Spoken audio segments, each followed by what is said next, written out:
love is violent and attachment is violent and life on planet Earth is violent, you know? And like I know, but you're not supposed to admit that. Like, if you admit this now, I see a real problem with this case where it's like, okay, dudes can be abused. Well, it's like, are we all just going to admit that, like, we all have the top 3 most abusive relationships in our lives? Like, well, this one hit me with a fucking tennis racket. Oh, well, this one tried to run me over with a car. And then this one, oh my God. We now bring you Enter the Freud. This is for entertainment purposes only. It is no way medical advice. Suddenly, like, everyone's kind of obsessed with this Johnny Depp Amber Heard trial. And I was kind of like, I heard people talking about it, and I was like, oh man, stupid Hollywood gossip, whatever. But then one of my therapist buddies was talking about it. I was like, all right, I'm going to check it out. Because, you know, when everyone's talking about it, you can't help but want to, like, be in on the current story. So I started watching. I was like, oh, this is actually interesting. I feel like there's a few layers of interesting psychological windows into some interesting psychological stuff. So I was like, all right, I'm going to watch a bunch of this and like, so I can kind of get my sense of what's going on. And I kind of had this like, oh, there's a reason that people are so captivated by this beyond just the simple gossip thing. And actually, I think like it even started my brain going into, oh, why are humans captivated by gossip? And I think even that's an interesting psychological thread to follow, but I don't even want to go down that one right now because there's even more interesting things. So obviously there's just the gossip thing. We all like to like have the shared story to talk about and ooh, drama, this, that. And we could psychoanalyze that, but forget that one. The next layer, which is it's also really interesting, but I'm going to really simplify it because I don't want to focus on that layer, at least for now. I'm going to focus on the deepest layer. Okay, so the second layer, I'm going to say that the reason people are captivated by it is because I think there's been this cultural movement, like I'll call it a stage 1, stage 2, stage 3. And you see this stuff in history a lot where there's like a pendulum swing. And stage 1 is like old school, where like men were alpha and men dominated women. And there kind of was like all this sort of like male oppression of women, and men can use women sexually or as objects. And so there's all this kind of like abuse and using of women. And I think that probably was the norm for, you know, whatever, hundreds of years or something. And then the pendulum sort of gradually swung to this awareness of sexual assault or domestic abuse, of all this stuff. That pendulum sort of swung through the 50s, 60s, and 70s. And then it seems like maybe the pendulum swung too far at some point in the 90s and in the last 20 years. And like the Me Too movement. And it got to this point where anytime anyone, a woman accused of a man in the court of a public opinion, the guy's guilty and he's fucked. And so I think this case has become this like representative of this pendulum swinging too far. And maybe it's going to start, hopefully swing back maybe towards the middle. And it's a good representation of it because Amber Heard basically claims this guy abused me. And so everyone just assumes it's true. Johnny Depp's career is ruined. And there's never really a good trial or collecting of evidence or hearing the whole thing. It's just like, woman says man abuses her, must be true. All the movie companies will never hire Johnny Depp again in his life. And without a trial, she can just claim he abused her. And he's like, fucked. And so this trial, I think this trial is showing how the pendulum swung too far and that it's not cool to just like assume the man is always guilty. So I think that the second layer of why people are captivated. Wait, that's not even the deepest layer yet? No, dude. That's what's so crazy about this. And that's why where are we going? trying to summarize level 2 real quickly here. Because actually, I feel like level 2 is kind of interesting and profound, but it's somewhat obvious when you state it like that. It is actually. And maybe it's not obvious to some people, but whatever. You and me are depth psychologists. We're supposed to like see into the deepest, most complex shit, right? Okay, but just to finish layer 2, It's sort of like the Johhny Depp is a symbolic representation of men who have been overly stigmatized and assumed that all men are toxic and masculinity is toxic. And anytime a woman says he was abusive or he was toxic or he objectified me or he sexually assaulted, that it's true because all men are toxic. And so this trial is like vindicating that and being like, bullshit, anyone can be toxic, men can be toxic, women can be toxic. And so Johhny Depp in this trial, and it's so obvious that he was more the victim than the perpetrator in this relationship. It's a complete clusterfuck, but everyone can see that Amber Heard was way more the perpetrator and Johhny Depp was way more the victim. And so it's just sort of like created this cultural awakening to, all right, let's not just always assume the woman's the victim and the man's the perpetrator. And let's realize that there's women out there who can like be exploitative and manipulative of any kind of cultural power we give them. It's also exposing how our culture has become really like in love with victims and created this victim culture and like, everyone's a victim. And if you say it's abuse, you can't question them no matter what, because then you're doubting the victim. That whole thing. That's my layer 2 of why the Johhny Depp thing is so fascinating. Which, by the way, in layer 2, if Amber is abused, then this is the most whacked out court case because it's like, it's either one of the biggest propagandas of all time, and they're covering up the fact that she was abused by this elaborate scheme with incredible testimonies. That's possible. It's possible, but then, dude, everyone would have to be in on it, including all the lawyers on both sides and Amber. And secretly, Johhny Depp is paying her $500 million and paying all the lawyers. It would have to be a giant conspiracy. Yeah. Okay. So I don't think that's possible.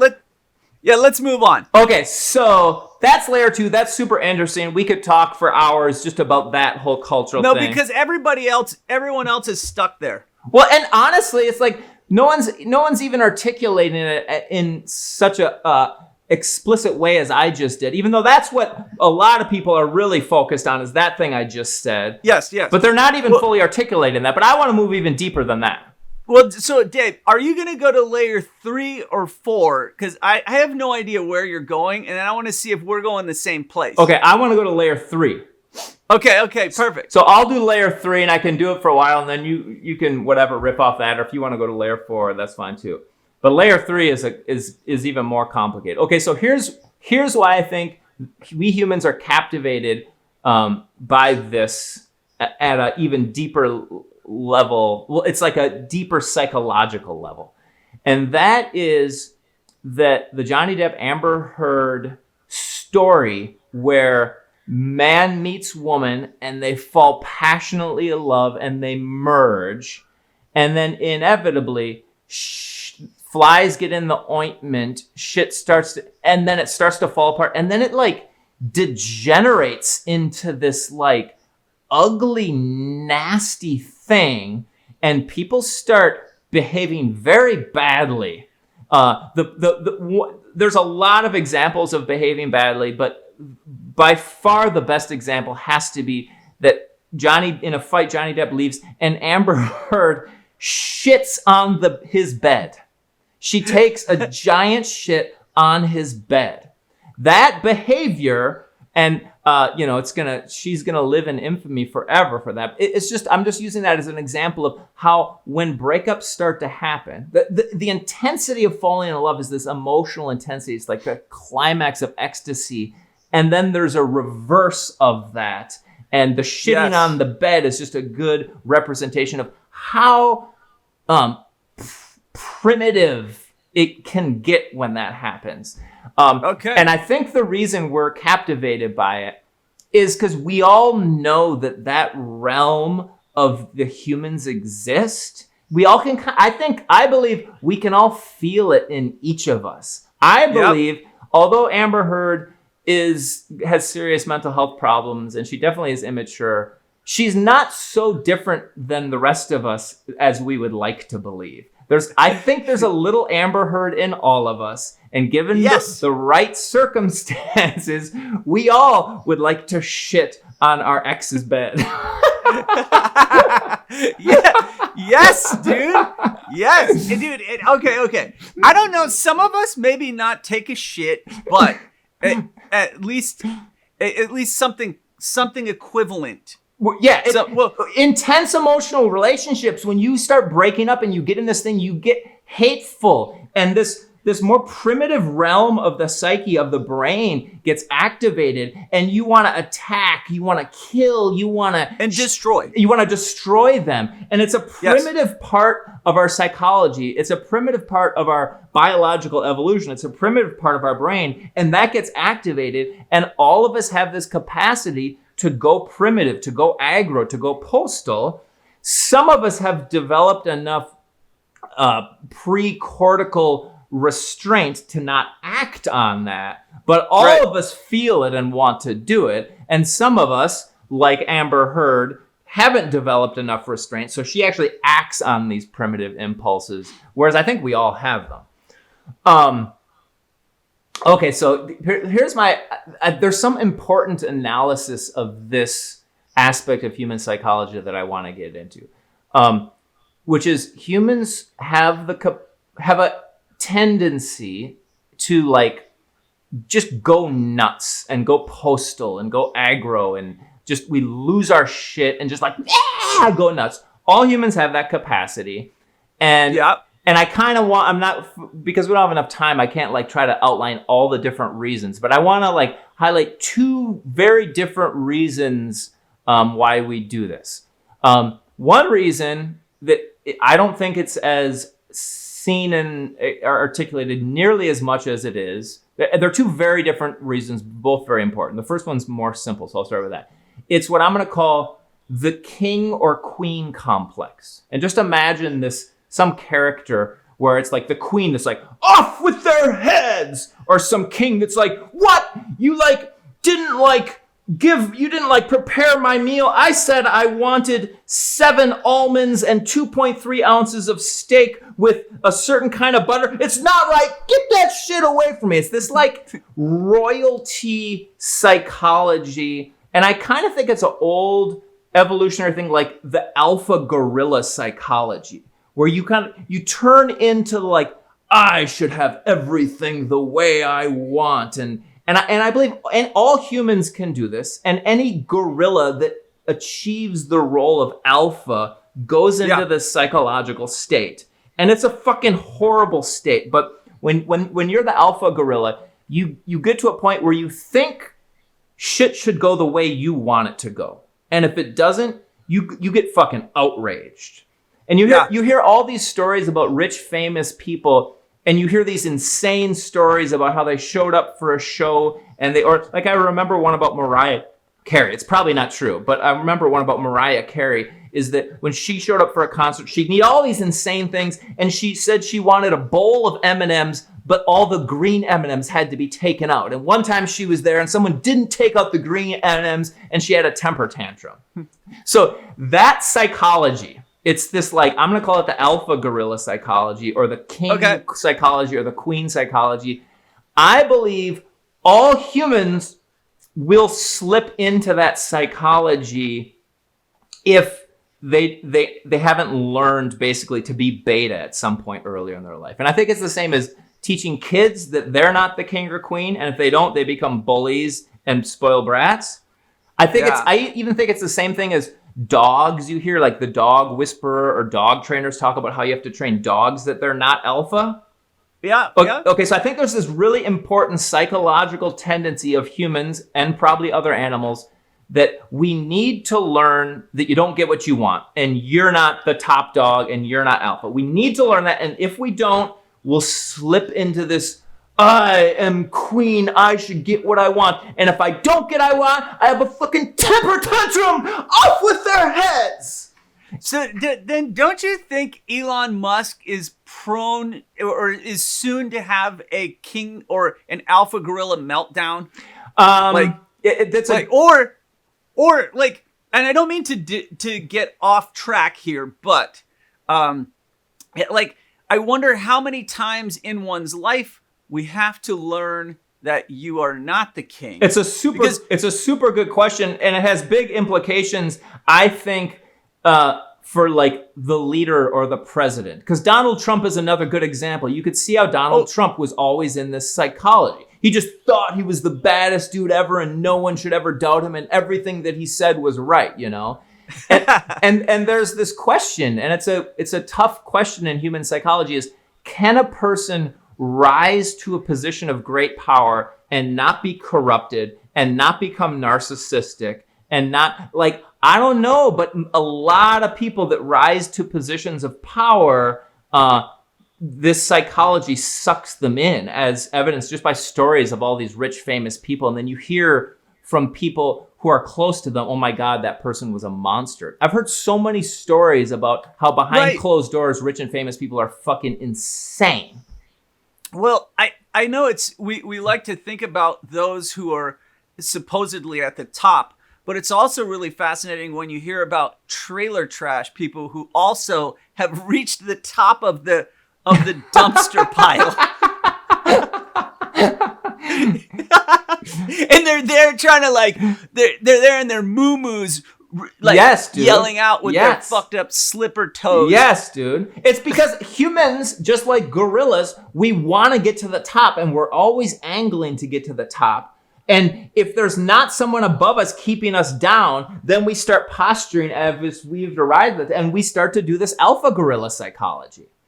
And man. I believe a super important psychological developmental need, if we talk about raising children, is to teach your kids that they're not top dog and they don't get what they want. And if they start to, like, bully or whine or be entitled, then they really don't get what you want. You really got to teach kids that. And I hope, and I don't know if this is true, but I hope that could be internalized in kids enough that eventually it's so internalized that then they could rise to the top and not regress into this alpha gorilla thing. And if that's true, then we could have a president, or Elon Musk could actually do a good job with Twitter, because he's so internalized that he's not alpha gorilla and that he needs to, like, be respectful of other people, and he doesn't always get what he wants. And I do think that's possible. It's just not super common. Okay, cool, man. Cool. So I know you were trying to look at the that was like point number one. Yeah. So should I go into point number two? Yeah, it's super fascinating because this isn't what I thought you were gonna say at all. But it's great. It's great. Okay, point number. Just because I've been working, I own this house, and I told them I'd install a fence for their dog. If I charge them more rent. I was like, cool, I'll make more rent. So I've been working installing a fence the past, like, 3 days just by myself. So it's taking a long time. And I've just been listening to the Amber Heard thing on my headphones the whole time. So I've heard a lot of, and I've been, like, trying to psychoanalyze it and figure out what the hell's going on. So I've thought a lot about this. You installed a fence by you put the fence in? Yeah, dude. And it's a big ass fence. And I went to Home Depot and, like, hauled the, like, 20 fence. It's been so much work. Anyways, but thus I've had a lot of time, because the whole time you don't have to, it's a mindless job. I mean, you got to, like, get the posts plumb and dig the holes and whatever, but it's pretty mindless. Like, I'm just sitting listening to the Amber Heard trial the whole time. Okay, cool. Okay, so here's I think the most important thing of the whole thing. But I do think this king-queen psychology combines with this next thing I'm about to talk about in this important way. Okay, so the deepest level, and I think this is maybe the thing that attracts us to the most, is what I'd call human attachment need.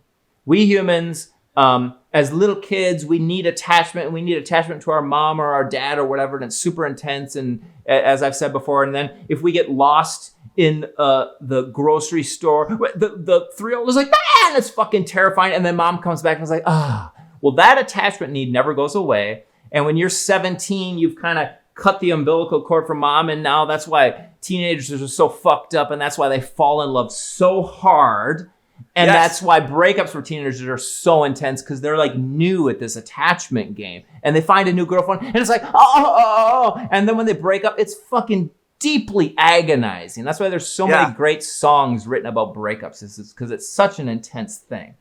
Okay, so attachment is so powerful. And for some people who their attachment angst is even extra high. And falling in love is like, oh, I think I've finally found my other half and I'll never have to feel that attachment anxiety again. And then they merge with them. When that starts to get challenged, people, I think all of us will go into this, fuck, by any means necessary, I must keep this fucking attachment thing. And so again, they're this like primal, intense survival drive gets activated, and like, I'm gonna do anything in my power to try to like maintain this attachment thing. So then you understand where Amber Heard could be coming from. Exactly. Yeah. That's kind of my point, is like, I think in some ways what was going on with her is very understandable and that we should have sympathy for her. Yeah. So then why is everyone acting like it's so weird that she's somewhat pathologically wigging out in those audio recordings? Totally. Well, that's what's so interesting is my belief is that what was going on in her and Johhny, both of them, is familiar and terrifying. And so yes. And so we want to have it be like, oh, she's bad, I would never do that. But if she just was bad, I'd never do that. And we couldn't relate. We wouldn't be so interested to stay transfixed on the TV. But the reason we're staying transfixed is because it like tugs at us. And then the reason we're going to demonize her is because we want to not be what she is doing. Okay. Yeah. Okay, so that attachment thing, when you fall in love, you think that finally I found my other half and it feels so good. It like soothes the deepest fucking terror and pain in the human soul. And you're like, oh, I'm going to live happily ever after.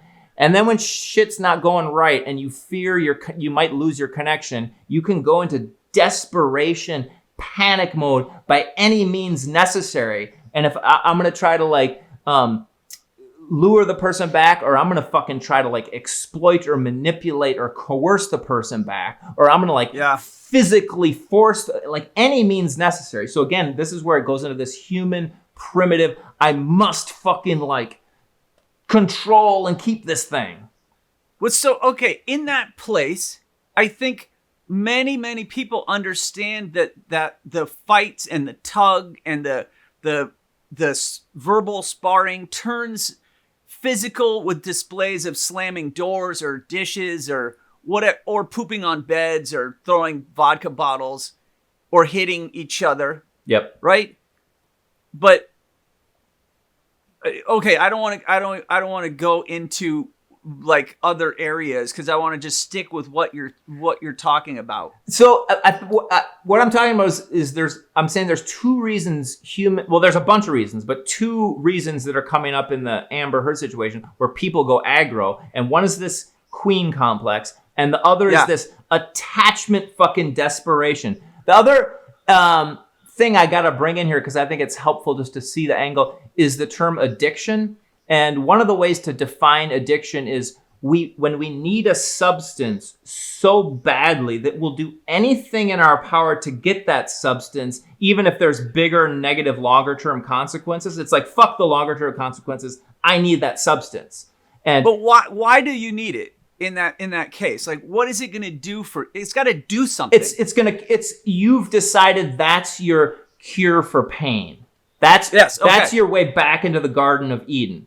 And for alcoholics, it's like you need the alcohol to like cure the pain of whatever psychological, emotional, or even physical pain you have, or crack or heroin or whatever. But people can get addicted to all kinds of things, and they can think that's the thing I need, and I need that, and I can't survive without that. And it can be alcohol or crack, and it can be a relationship. Yeah. And in fact, I think maybe most humans have this potential to think the relationship is the thing they need for my survival. That's kind of like this attachment thing. So I kind of think to some degree, all of us can become addicts for our romantic partner. And when the substance is, when there's threat that we're not going to get it, we start potentially going aggro, kind of like a crack addict will start to like steal from their child or do crimes or whatever, anything to get the crack. I think Amber Heard, Johnny Depp was her attachment thing, and she's going to start doing fucking anything to try to control and get him back. And they had this dynamic in their relationship, which is a super common dynamic. Harville Hendrix, who's this famous couples therapist dude, described this dynamic, the tortoise and the hailstorm. So in a couple, one person becomes the tortoise, the other becomes the hailstorm. And the tortoise is trying to like pull away and protect themselves and and when the tortoise starts to pull away and go into the shell, the hailstorm gets more and more intense. And the more intense the hailstorm gets, the more the tortoise pulls away. So Johnny Depp was the tortoise, Amber's the hailstorm, and he's just trying to like stop her intense, aggressive coming at him. And he would always be like trying to get space from her. And she experiences that as being abandoned. So she's like, no, like in a fight or grab or whatever. And ultimately, that's such a good example.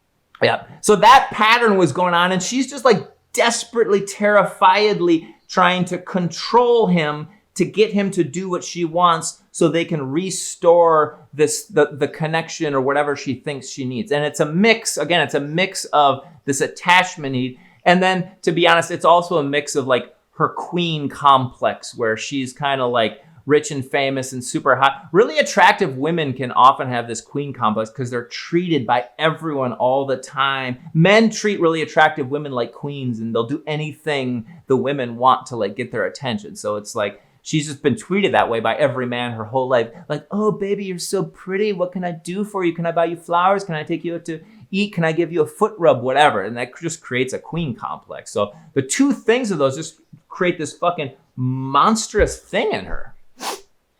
Yeah, well, I guess it creates this thing, but why would she then go to this like hailstorm of a queen instead of say, Johnny, I demand that you come to me? Well, I guess because he's somewhat of a fucking super prince himself. Yep. Right? And so he must not have attended appropriately to the cues. Or yes. What do you think the theory is as to like, why would she need to come and be like, ooh, you're not doing this right? Probably because at first it was working. And when you fall in love, you like want to do whatever the other person does. And then you're getting closer, and it feels so good to get closer and closer and closer. But once you get as close as you possibly can get, there's sort of nowhere to go but distance. And when distance start happening, Amber's like, what? I don't like this. And so she probably first does the nice thing or the nice queen thing, but then he doesn't do it. And she's like, oh, well, let's go spend the weekend together in France. And he's like, oh, no, sorry, I got to go work this job, or it's my kid's birthday. I got to go do this thing. And she's like, what? You're not giving me what I want? Like, what the fuck? And then tries this and tries this. And she just keeps trying that, like the addict. She just keeps amping it up and amping it up and amping it up until she's like shitting on his bed. Yeah. I'm just like imagining how would someone deal with this in a way as it emerges so profoundly that you're either going to hit your person with a bottle or shit on their bed? And like, what is a person really supposed to do? Like when you're in that state.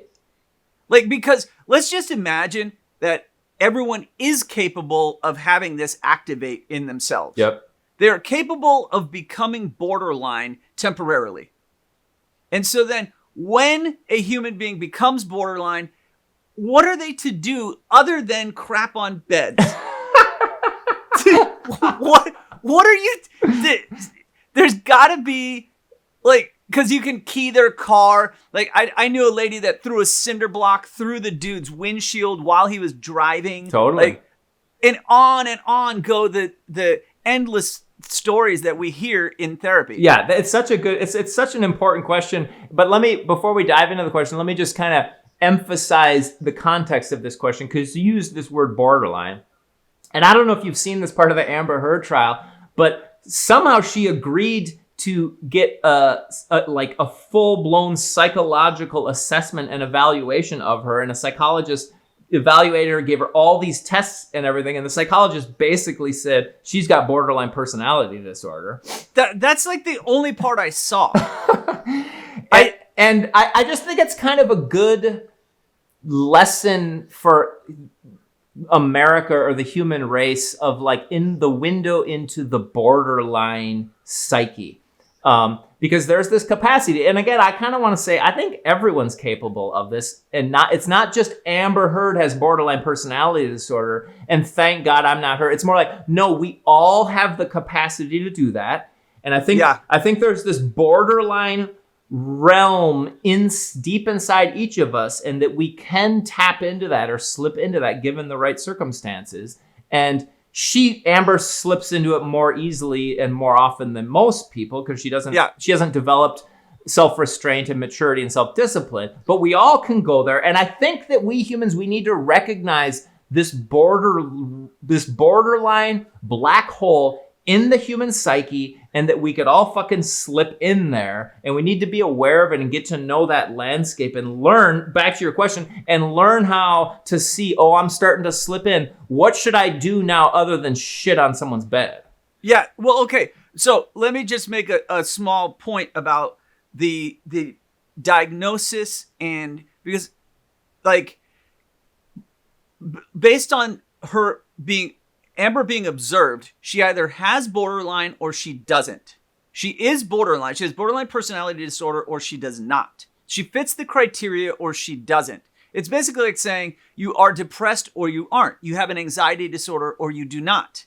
It's like, it's so fucking obvious. And then when you heard that lady describe the tests that she gave, they were totally appropriate. The scores that she even talked about, as little as it was, I did enough assessments in my career that I could tell immediately that it was an appropriate diagnosis. Yep. Like, and I didn't watch the whole thing, so I don't know what Amber's really like. I only know what this lady was saying. And so it's like, if she did 10 more psychological assessments, likely 9 of them would show that she was borderline. Yep. So that's I just wanted to make that statement of like people should probably be conscious of the fact that if you're going to go get one of these evaluations, you might fit some criteria that you didn't want to know. Yeah, totally. And it can be very powerfully condemning in court. Yeah, well, people, again, and it's especially like arrogant people who are in this king or queen thing, they think they can kind of like fake out the psychological assessment. And it's like, nah, dude, there's been like thousands or tens of thousands of psychologists who've been studying, researching, creating, figuring it out, mastering this shit. And Amber, you're not going to like defeat all these people. No, especially because the tests, so many of them are designed to catch you cheating. Yep. They're designed to do that. Okay, so on we go to what the question you raised, which I just think is it's starting to move away from the Johhny and Amber thing, which is fine. The question is like, what do you do when you start to want to shit on someone's bed, or when you want to attack or when you want to kill? When that borderline primitive survival intense thing gets activated in you, and I believe it gets activated in everyone, what do you do instead of shitting on the bed? Yeah, well, okay. Look, that's even there's a different piece to this where it's like, because there's a lot of talk about this intimate partner violence or something like that. I forget what the term was. But like, I think this really opens a super weird question about, well, how are you supposed to deal with relationships that become physical? Because like what, and because it's like, oh, you just never. Oh, you never. Yeah. And it's like, you never what? Yeah. You never have, like, as soon as you fight, you have no bodies. You're right. Like, what do you do? Like, you're yelling at me? Okay, put on the straitjacket. Like, what are you really supposed to do? Because it's not clear in the way that we talk about it. It's almost like, well, certainly if you're a dude, you should instantly have no mobility with your body. Like if the person is attacking you, the only thing you can do is somehow run away, even if they're blocking the door. Yep. You have to like jump out a window. Yep. Or like, I'm serious. Like I think this opens up a really unique conversation about like how much like, how are you supposed to have a physical confrontation? And Totally, like, dude. like- It makes me. I had a patient. This gets back to, in terms of, remember my level 1, 2, and 3 gossip, and level 3 is what we're talking about. But level 2 is back to this pendulum of women victim, man perpetrator, and then the other, or whatever. You remember what I'm saying? Is like, in this case, Johhny Depp was the victim of domestic violence. That was clearly established. Amber, there's been recordings of her admitting to punching him in the face repeatedly. And it sounds like he's never hit her. And so like he's received physical abuse, her hitting him repeatedly many times. She like put a cigarette on his face. yeah. And he hasn't he hasn't like fought back. He hasn't struck back. It's crazy. And so it's kind of like, yeah, what does a guy do? And it's a tough question. But so that's a really weird thing to think about, is like, well, so like, is all physical contact during an altercation abuse? Is all physical, like, this is what I can't figure out, is like, if your wife is angry and like trying to push you and she's expressing herself physically with you, and you're a big confident dude, or maybe you're not big, but you're just like a dude and you're okay. You do a lot of physical sports like that. And so it's not like, you wouldn't go on out to play basketball and then you like, you get super physical trying to guard someone or whatever your sport is. Right. And it's like, you wouldn't say after the game, because you got hit in the mouth, you're like, oh, I got abused. Look at this abuse. Look at this. I got elbowed. And it's like, no, you wouldn't say that. But so, like, I know I'm on really weird territory. Someone is going to just be like, that is so fucked up. How could you even, what are you even saying? But what I'm saying is, where do we draw that line? Like, if you're in a physical relationship, well, let me just say, when your relationship becomes physical, because I think this is inevitable in some ways, like, how do we navigate this? And since I don't know, since no one ever talks about this in a constructive way, I would love to see, like, what do you think? Well, I think you're asking a question back to my stage 1, stage 2, stage 3. The stage 1 was like old school, where men were the boss and men would totally oppress and sexually assault women, and that just was accepted. Stage 2, which I'll call the Me Too stage, was this emergence of like, what?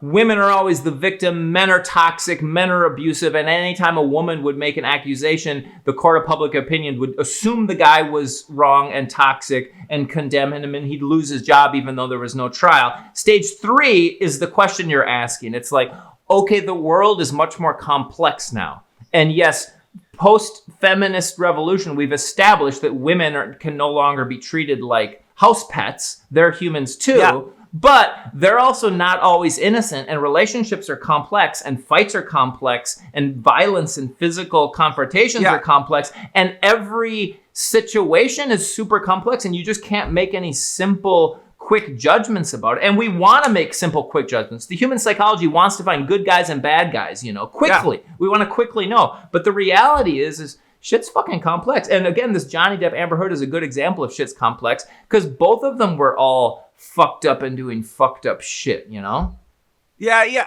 Well, so like when you're in a relationship and you feel there's some tension, you have conflict about whatever you're trying to decide, and you start to withdraw from the person.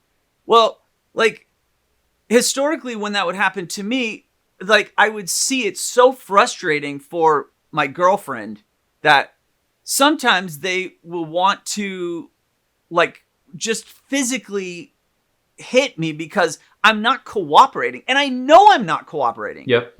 I know that I'm not going along with the deal that we made. Yep. But it's, in a way, I'm doing that because I don't like where we're going. Yep. And I don't know how to say I don't like where we're going. Yep. And so then I'll stop doing it. And they're like, what are you doing? And they want to just I don't think that the women that I've dated really knew what to do when this happens. Yep. So it's like, I think that the discussion about what happens when relationships get physical actually goes to a more primitive, more basic thing that you're talking about with this attachment concept. Yep. Whereas like, what do you do when your attachment gets strained? Yes.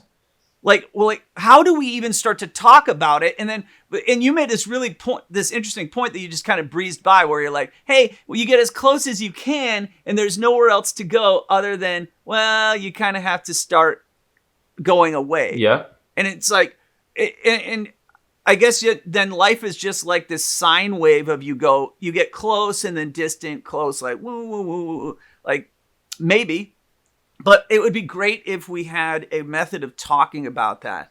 Like, do you see where, like, I guess this opens up I had so many ideas about this case also that don't even involve what we're talking about. Well, we're just going to have to come back to it next week because the case is going to go on for weeks. And there's so many interesting layers we can just start kind of talking about it for the next few weeks because we don't even have too much time. But so one thing you said is you referenced this, falling in love is getting close, and you get so close you can't go. And so inevitably you have to start tolerating space coming back in or distance coming back in. But when that happens, it's like hits this attachment fear in you. And one of the things that happens is this fight or flight survival instinct that can get pretty fucking gnarly, and an impulse towards like grabbing the other person with your claws and like or like striking, or like, it's almost like this animal, like